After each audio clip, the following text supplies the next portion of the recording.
अगर आपने होप खो दिया है कि आपको जस्टिस भी नहीं मिलेगी और ना ही आप जो डिजर्व करते हो वो आपको मिलेगा। शायद आपके लाइफ में काफ़ी प्रॉब्लम्स चल रहे हैं। ये मैसेज उन लोगों के लिए है जो हर तरफ से हर तरीके से ब्लॉक फील कर रहे हैं। यहाँ पर आपको यूनिवर्स कह रहा है कि आपके इमोशन ही आपका सबसे बड़ा ब्लॉकेज है राइट नाउ। आपको खुद को हील करने की ज़रूरत है, तब जाकर आपके अंदर जो वुंड्स हैं उनका जस्टिस भी आपको मिलेगा, जिसके लिए आपको रुकने की ज़रूरत नहीं है। यूनिवर्स प्रदर्शन नहीं करते हैं किसी और को पनिश करके आपको जस्टिस दिया इसका प्रदर्शन नहीं करते हैं।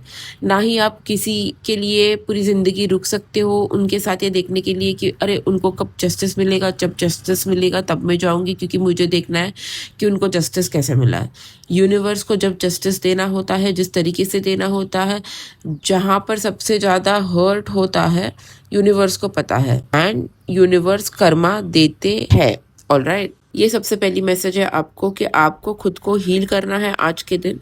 तो वो बिकॉज अगर आप हील नहीं कर रहे हो ना खुद को, तो ये ब्लॉकेजेस क्रिएट कर रहे हैं आपके मनी में भी और आपके लाइफ इन जनरल में भी। So the second message is for love. और यहाँ पर 2 कप्स है, पर ये कप्स में ऊपर से पानी फ्लो हो रहा है। यहाँ पर यूनिवर्स आपको एक डिवाइन ट्रूथ बोलना चाहते हैं आज के दिन के लिए कि ये जो लव होता है ना, ये कॉन्सेप्ट कि हमें बाहर से मिलनी है ये चीज़, ओके, तो ये आपको बाहर से नहीं मिलेगी। ये चीज़ यूनिवर्स कह रहे हैं कि आपको ये चीज़ अंदर से मिलेगी। सो बेसिकली आपको खुद के कप को खुद से फिल करना है, खुद को कंप्लीट फील कराना है, ओके। तब आप जाकर कंपेनियनशिप ढूंढोगे। प्रॉब्लम्स तब आती है आपके रिलेशनशिप में जहाँ पर आप एक्सपेक्ट करते हो किसी और पर्सन से कि मुझे लव चाहिए, मुझे अटेंशन चाहिए। तो यूनिवर्स कह रहे हैं कि ये ऐसे नहीं होता है।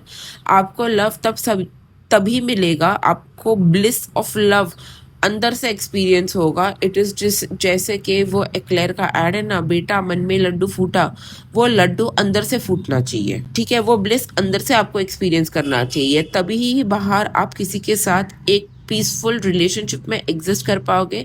वरना ये रिलेशनशिप सिर्फ गिव एंड टेक पे होगा, निर्भर होगा। तो अगर गिव एंड टेक में थोड़ी सी भी कम या ज़्यादा हो गई, या ज़्यादा मात्रा में कम और ज़्यादा हो गई, तो एक डिसइक्विलिब्रियम पैदा हो जाता है, जहाँ पर फिर झगड़े होने लग जाते हैं, ब्रेकअप हो जाता है। ये मैं एंड का प्रोसेस बता रही हूँ, झगड़े बिगनिंग है, ब्रेकअप एंड, और बीच में सियापे होते हैं, ठीक है। तो आपके लिए गाइडेंस है कि आपको यहाँ पर खुद का कप भरना है, खुद को कंप्लीट फील कराना है, तब आपको शायद किसी और इंसान की ज़रूरत भी ना पड़े इस सिचुएशन में, ठीक है।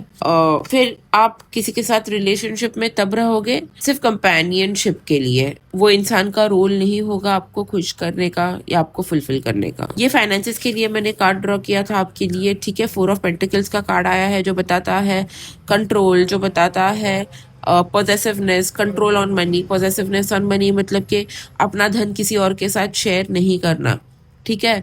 पर at the same time savings is important. Over stinginess is not okay, because wealth has to be shared with your family, wealth has to be shared with people around you who don't have this wealth, okay. So the universe is guiding you to stay in balance today. ज़्यादा stingy भी नहीं होना है, ज़्यादा over sharing भी नहीं होना है। सिमिलरली ये जो चीज़ है ना आपका वेल्थ में ब्लॉकेज, ये ठीक होगा, डेफिनेटली ठीक होगा।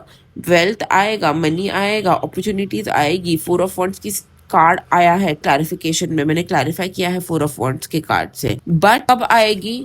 कोई सिचुएशन है जिसने आपको हर्ट किया है, उस सिचुएशन ने आपको ऐसे फील कराया है कि आप अनडिजर्विंग हो। ये सेम रिपीटिंग पैटर्न हो सकता है 3 लोगों के थ्रू, या 3 सिचुएशंस में आपको ऐसे फील हुआ है कि I am not deserving, I don't feel seen, I don't feel heard. तो एक वूंड है आपके अंदर जो रिलेशनशिप्स के थ्रू आपको मिली है, चाहे वो पेरेंट के साथ हो, लवर के साथ हो, फ्रेंड के साथ हो, वर्क प्लेस में हो। पर ये इंटरपर्सनल रिलेशनशिप के वजह से आपको ये वूंड मिली है जो आपका ये मनी ब्लॉकेज क्रिएट कर रहा है। और ये वूंड आपके सेल्फ वर्थ को पॉइंट आउट करता है। जब आप वूंड हील करोगे तब आपको 4 ऑफ वॉन्ड्स का सिचुएशन आएगा आपके लाइफ में, which is going to be your reward. And the overall energy is the empress, जो मैं इस कार्ड के साथ रिलेट कर रही हूँ यहाँ पर। ज़्यादा ओवर गिविंग भी नहीं होना है, ज़्यादा पैसे नहीं खर्च करने हैं आज के दिन।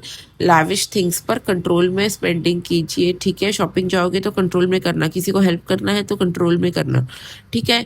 आपके पास कोई मदद मांगने आता है, मेरा ये उसूल है, मेरे घर पे कोई आता है, मेरे दरबार में कोई आता है मदद मांगने, वो कभी खाली नहीं जाएगा, ऑल राइट। पर मैं उसको उतने ही पैसे दूंगी। अगर मेरे पास 100 रुपीज़ है तो मैं 80 रुपीज़ अपने लिए रख के 20 रुपीज़ मैं चैरिटी कर दूंगी, या 10 रुपीज़ चैरिटी कर दूंगी, या 5 रुपीज़ चैरिटी कर दूंगी, depending on my situation, all right. अगर किसी के पास लोन है, EMIs है, बहुत स्पेंडिंग्स है, तो आप उसमें से 2% 3% चैरिटी करो, इट डिपेंड्स ऑन यू।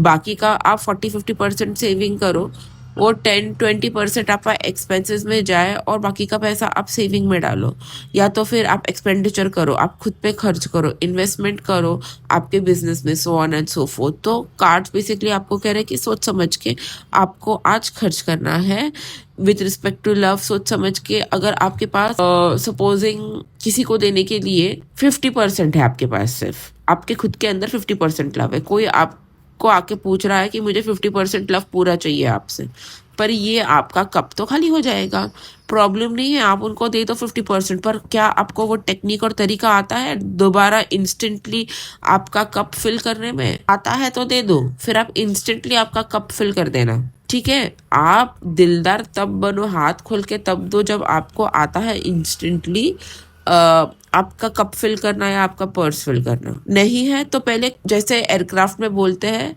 जब हम उड़ान भरते हैं, कि पहले ऑक्सीजन मास्क इमरजेंसी के दौरान खुद पे लगाइए फिर किसी और पे।